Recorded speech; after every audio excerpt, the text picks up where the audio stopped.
Live above that awful closure along the Southwest Freeway. So Tammy, what has changed now for those who may be just joining us? This happened at 5 o'clock. Yeah. A lot's happened since then. Yeah, there's a lot of moving parts and things keep changing by the minute. You can see the overturned semi there that lost all of that scrap metal. And then as I pan to the right, you'll see where the cab is. The good news is a heavy-duty wrecker is getting ready to remove that. And then also there is another vehicle involved that has not been removed.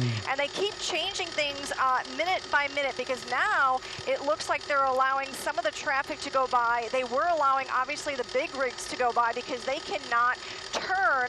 It took them several hours before they actually closed all of the main lanes at Bissonnet. But this is all of the traffic that is stuck behind the exit. So I think they're trying to improve that and obviously get these people on their way so they can go to work. But as I pan over, and it's a little hard to see because of the sun, I'm gonna have to give my shout out to my pilot, Tom Noto, who's working with winds and all sorts of conditions to try to bring you these pictures. But you can see where they actually closed down the freeway now at Bissonnet. So if you were headed out to Westbelt or Sugar Land, your alternate route is going to be the Westport Tollway or the feeder road. But you know, another moving part to this, they knocked down a very heavy sign, so TxDOT is going to have to remove that and obviously fix it. So there is a lot of moving parts. So obviously if you can avoid the area, do it if you can. Samika, Jacob? Major artery there. I mean, if you're headed to the Sugar Land Mall or to tons over there, you know, and you just, if you're not watching or you don't have the app and you just kind of end up in that, you're going to be there for a while. Well, Tammy, I mean, have you ever seen a freeway sign mangled like this in the Houston area? Just one other time where we had a semi that caught fire. There was several other vehicles behind it that knocked down a sign that was burned. Right.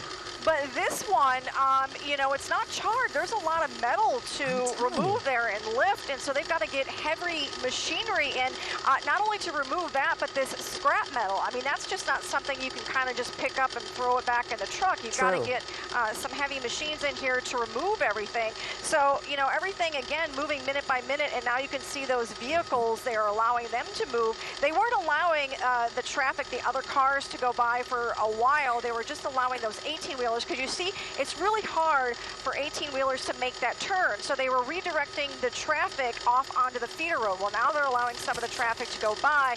So again, they must be evaluating the situation. I think it was first called a hazmat spill, so obviously you don't want to allow anybody to go by if it is a hazardous situation. And then, you know, it happened at 5, and it took until almost 7 o'clock for them to actually shut down the freeway at Bissonnet. So you had all of that traffic stuck behind, and meanwhile, you know, now delays or 5 miles. So definitely have that plan in place. Of course, we were first on scene, and as always, download that app so you get all of our alerts, and of course, we'll let you know when it clears. Jacob, Samika? Thank you. And there are a lot of questions still. We want to go down to the ground. We also have Courtney Fisher, who's there live. And Courtney, we talked about, we're not sure if there are injuries involved here, and it's also a hazmat situation. There's a lot else going on. Yeah, and a lot of that you can see from this view behind me. I want to show you what police are doing right now.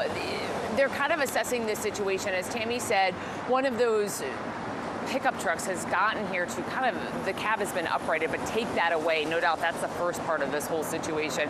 And then they're going to address this trailer, this dump trailer that we're seeing a little closer to us on its side. So I don't know if you can tell, but there definitely are hydraulics on the bottom of this. And what we're hearing, this is really preliminary, guys, what we're hearing is that the back of this dump truck probably started lifting while this semi was going down the freeway, which is terrifying because that thing is filled with huge amounts of scrap metal. I don't have a view of it, but I'm sure if you were looking at Tammy's shot from above, you can see that mangled scrap metal kind of littering the freeway. And we know that people are saying that it was kind of lifting and cars were trying to get out of the way.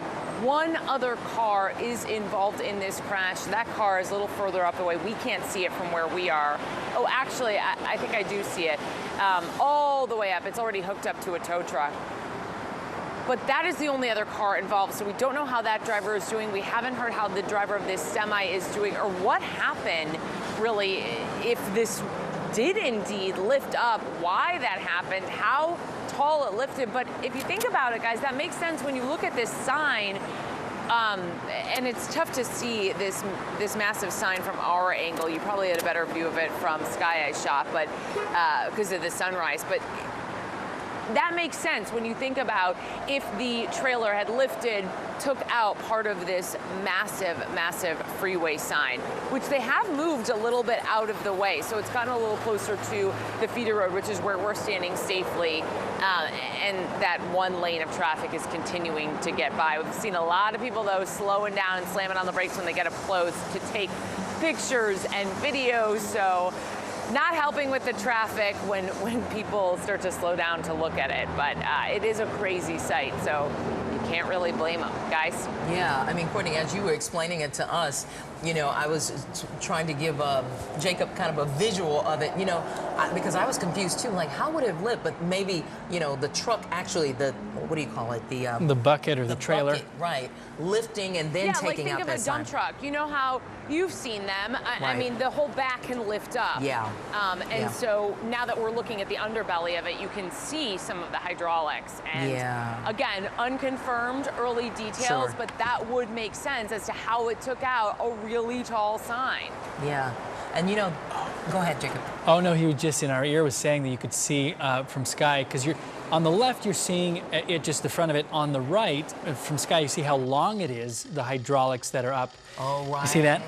So it looks like the hydraulics are extended, and so it would make sense what Courtney was saying, that it somehow, and we don't know how this would happen, but that the hydraulics would actually be extended while the 18-wheeler's going and somehow hit the sign. That's our theory, at least at the moment, for how this sign ended up mangled on the freeway, and how this other car ended up in all of this, if it was hit by the sign, if it was hit by the truck, and who was in that car and how that person is doing.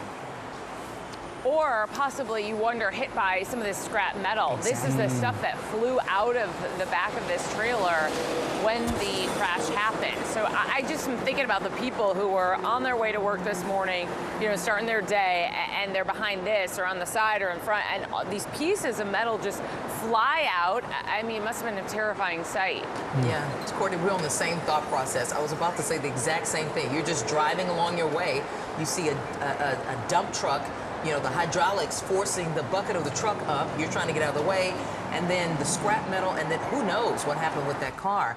But I also saw some really deep scrapes, if you will, in the asphalt on the freeway there. So, I mean, who knows how long it'll take TxDOT to get this cleaned up. I mean, because then you have to figure out if the freeway is safe, you know, for people to drive on. You know, it's just, what a process. Yeah, exactly. And we know they have been alerted, so we imagine we'll start to see TxDOT crews out here shortly. They've also got to deal with the sign. It's just a lot of moving parts with this crash this morning.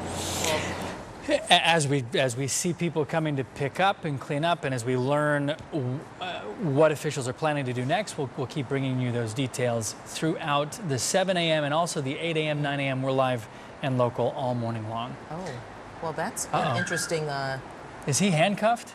We're not sure exactly what's going on there. That could be something, you know, that's happening aside from the crash there. But police have detained someone there, so we'll check in. Courtney, knowing Courtney the way I know her, she can get down to the bottom of that. Courtney will find out. Yes, she will.